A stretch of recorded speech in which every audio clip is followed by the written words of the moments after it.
So we won the First World War, we won the Second World War, we won everything before that and in between, and then we decided to go woke and we changed the name to Department of Defense. So we're going Department of War, and I'd like to ask our Secretary of War to say a few words.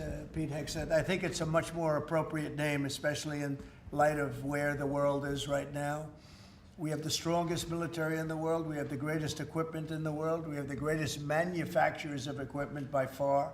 There's nobody to even compete. And you see that with this and so many other things. The Patriots are the best. Every element of the military, we make the best by far. So Pete, I'd like to ask you and maybe Dan Raisin-Kane to say a few words, please. Mr. President, thank you.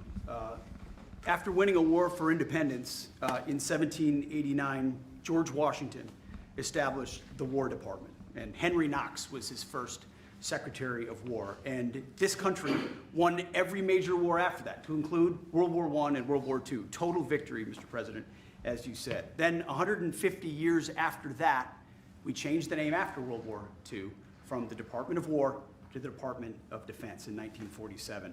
And as you pointed out, Mr. President, we haven't won a major war since, and that's not to disparage our warfighters, whether it's the Korean War, or the Vietnam War, or our generation of Iraq and Afghanistan. That's to recognize that this name change is not just about renaming, it's about restoring.